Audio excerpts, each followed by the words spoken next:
Today you will learn what is the difference between memorandum of association and articles of association. Now बच्चा, जब हम ये word बोलते हैं memorandum of association and articles of association, they are two documents. Basically they are two documents which we need to prepare while we are forming the company. जब हम company को बनाते हैं तब हम लोगों को ये जो डॉक्यूमेंट्स है ये प्रिपेयर करने पड़ते हैं. जैसे आप जब एडमिशन लेते हो स्कूल के अंदर तो आपका बर्थ सर्टिफिकेट और आपके पेरेंट्स के सर्टिफिकेट्स जाते हैं या नहीं. Similarly when you are forming, when you are incorporating a company, उस वक्त में आपका MOA एंड AOA दो डॉक्यूमेंट्स आपके जाने होते हैं. तो now what is the difference, इसकी इनका जो स्टेप है ना वो इनके डिफरेंसेस है. जो इनके स्टेप्स हैं वो इनके डिफरेंसेस हैं. मतलब MOA जब हम कंपनी बनाते हैं तो हमको सबसे पहले अपने सामने जो रखना पड़ता है वो हम नहीं रखते हैं. जो हमारे अंडर राइटर्स, जो हमारे एक्सपर्टीज होते हैं, they have to see that what are the things that we need to prepare. तो according to company act 2013, company act 2013 के अकॉर्डिंग सबसे पहले जब आप कंपनी को इनकॉर्पोरेट करने की कोशिश करते हो तो आपको एक डॉक्यूमेंट बनाना पड़ता है जो आपको रजिस्ट्रार के ऑफिस में भेजना पड़ता है, और वो होता है मेमोरेंडम ऑफ एसोसिएशन. तो if you look on the screen, ये आपका वो लीगल डॉक्यूमेंट है जो आपको रजिस्ट्रेशन के वक्त चाहिए होता है. This is also called as the charter of the company. Now बेटा, what is the meaning of charter? Charter का मतलब होता है आपकी पूरी कंपनी का एक तरह से कॉन्स्टिट्यूशन. जैसे इंडिया का एक कॉन्स्टिट्यूशन है उसी तरीके से, और everything what the company is going to deal, how the company is going to work, what will be the objectives, यानी कि कंपनी क्यों फॉर्म हुई है, कंपनी के क्या क्या पावर्स हैं, मतलब किस तरीके से. अब देखो, आपका कंपनी है, now your company might be goods producing, your company might be service producing. तो यानी कि आपका ऑब्जेक्टिव अगर गुड्स है तो आप गुड्स के ऑब्जेक्टिव को लेकर चल रहे हो. अगर आपका सर्विसेज है तो आपको जो है कंज्यूमर प्रोटेक्शन एक्ट वगैरह के जो प्रॉब्लम वो है उनको लेकर चलना पड़ता है. यानी कि एक कंपनी MOA के अकॉर्डिंग ही अपने सारे काम को करती है. It has to work whatever is given, उसके अकॉर्डिंग ही उसको काम करना पड़ता है. एंड whatever is given मतलब जो भी आपके शेयर होल्डर्स हैं, क्रेडिटर्स हैं, या कोई भी कंपनी से जो डील कर रहा है उसमें कंपनी के क्या क्या लिमिटेशंस हैं. अब देखो बच्चा, हर कंपनी में मतलब किस तरीके का कंपनी है, योर्स इज अ गुड्स, तो गुड्स के अंदर भी आपका इलेक्ट्रॉनिक्स है, कंज्यूमर गुड्स है, आपका जो है it is the service industry goods, या फिर इट इज समथिंग एल्स. उसके अकॉर्डिंग ही the rules and regulations are set. कुछ रूल्स होते हैं जो सबके लिए सेम है, बट देन इंडस्ट्री स्पेसिफिक आपके रूल्स होते हैं, तो MOA के अंदर वो सारी चीजें आती हैं. एंड इस तरीके से हमें MOA के अंदर जो है आपके अलग अलग है. मतलब इफ मेमोरेंडम का जो फॉर्म है, अगर आपका company share private limited company है जिसमें सिर्फ 200, तो आप टेबल A लेते हो. अगर आपका limited by guarantee not by share capital है, आप टेबल B लेते हो. On the other hand, limited by guarantee and share capital table C लेते हो. ये आपके लिए नहीं है, ये this is only for the explanation. Unlimited company है या फिर unlimited company and having share capital है तो आप टेबल D एंड E लेते हो. मतलब ये आपके अलग अलग तरीके के MOA होते हैं. तो आपको देखना है आपकी कंपनी किसके अंडर आती है और आपको कौन से वाला MOA लेना है. तो this is a limited by shares का एक मतलब मैंने प्रोफार्मा लिया है. ऐसा होता है आपका MOA जिसमें कंपनी का नाम आ जाता है एंड देन आपका जो है रजिस्टर्ड ऑफिस आ जाता है, what will be the objects आ जाता है, ये सब कुछ इसके अंदर आता है. देन इफ यू सी, ये आगे है, दिस इज अगेन आपकी कंपनी. देखो यहाँ पर if you see, to provide internet, मतलब कि internet related services, system, technology, मतलब आपकी कंपनी का बेसिक ऑब्जेक्टिव क्या है, ये इसके अंदर लिखा होता है. तो एमओए जो है, when you are forming a company, तो आपका सबसे पहला आपका मेन डॉक्यूमेंट है.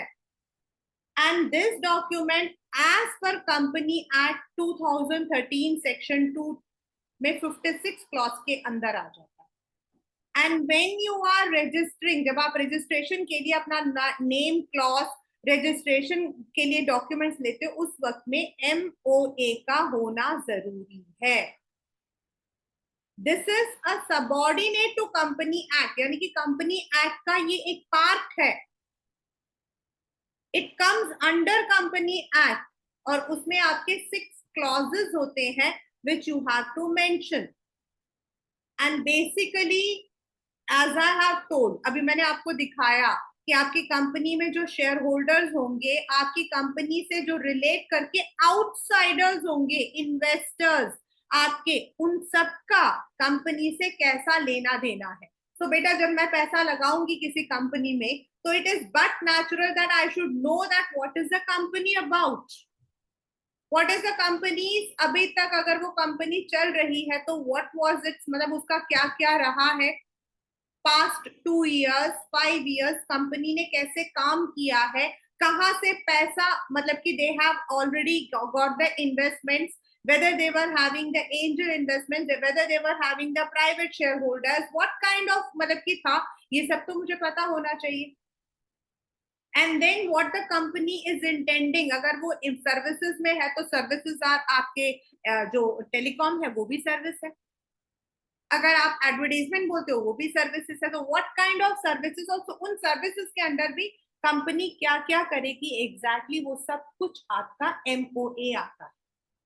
So it is a very important and compulsory document, जो आपको अकॉर्डिंग टू कंपनी एक्ट में जो दिया हुआ है उसके ही अकॉर्डिंग आपको बनाना है.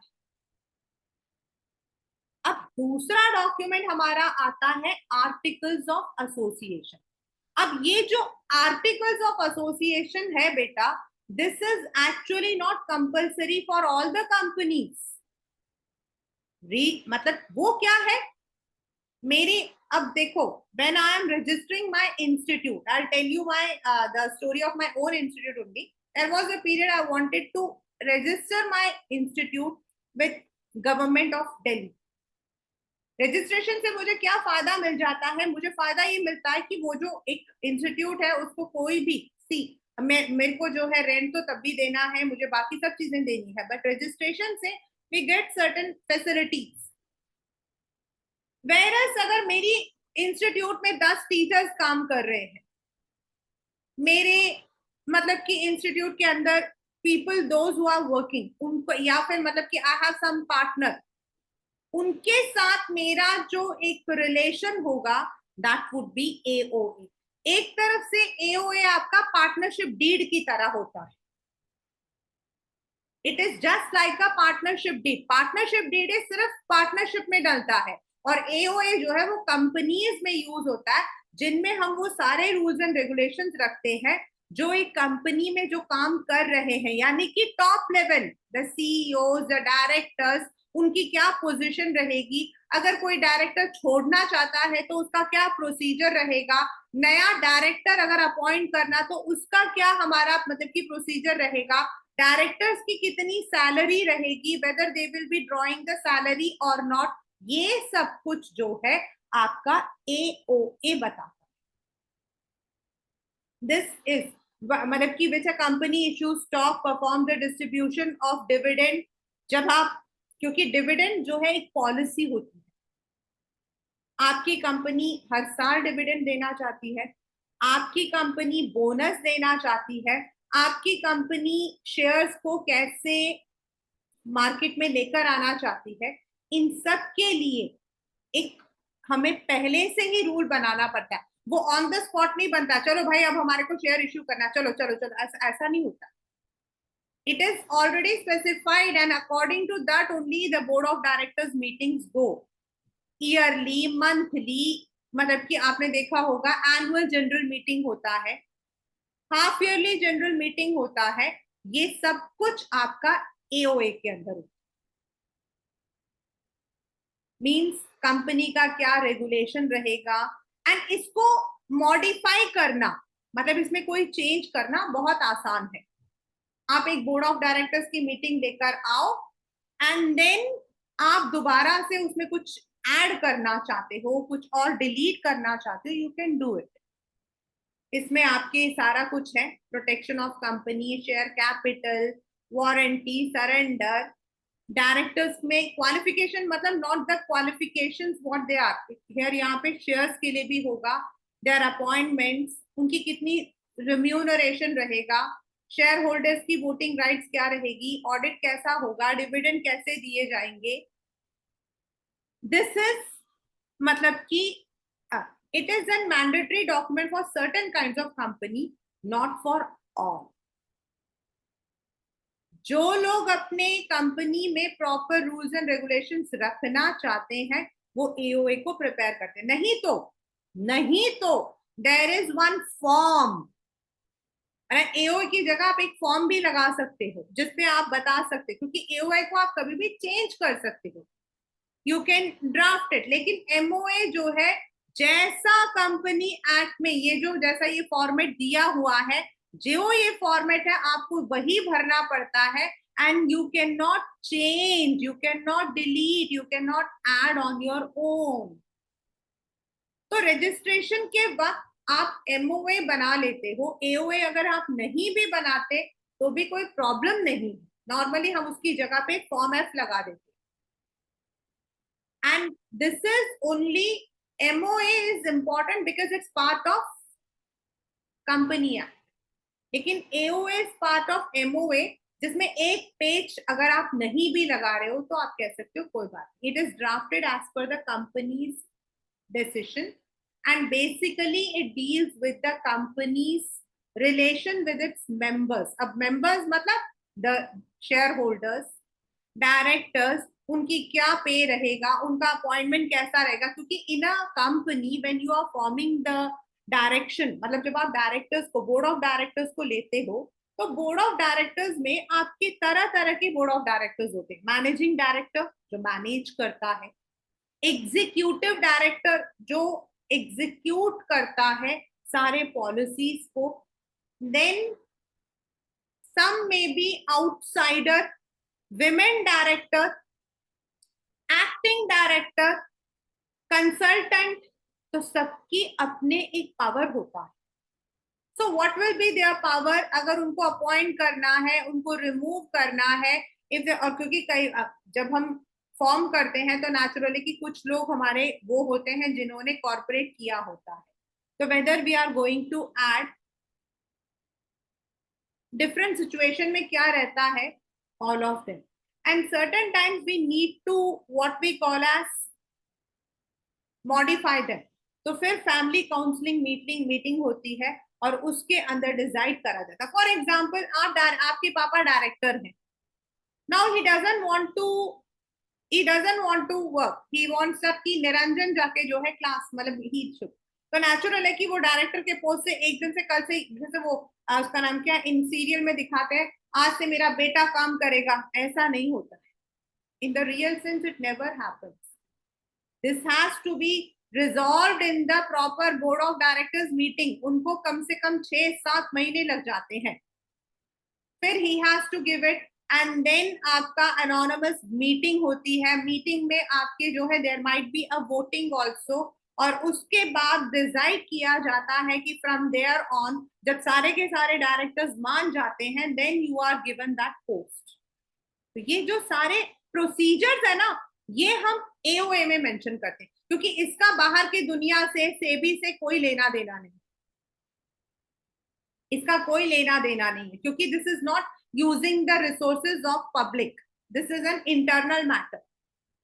अभी day before yesterday in Reliance India there was a decision taken कि उनके जो बच्चे हैं they would be acting directors and whenever they are attending the direct मतलब कि board of directors meeting they would be paid the remuneration otherwise they will not be taking वो कोई remuneration नहीं लेंगे लेकिन अगर वो बोर्ड ऑफ डायरेक्टर्स की मीटिंग को अटेंड करते हैं तो उसके लिए they would be paid some amount on the other hand for the past 10 years Mukesh Ambani has not drawn even a single money as salary तो ये जो सैलरी है अब भाई नेचुरल अब आप बोलोगे मैम सैलरी अलग और वेल्थ अलग है तो बिल्कुल सैलरी तो हमारा खर्चा पानी है और वेल्थ हमारे हमने जो पैसा लगाया उसकी कीमत है जैसे आपने घर खरीदा 50 लाख में आज घर की जो वैल्यू है वो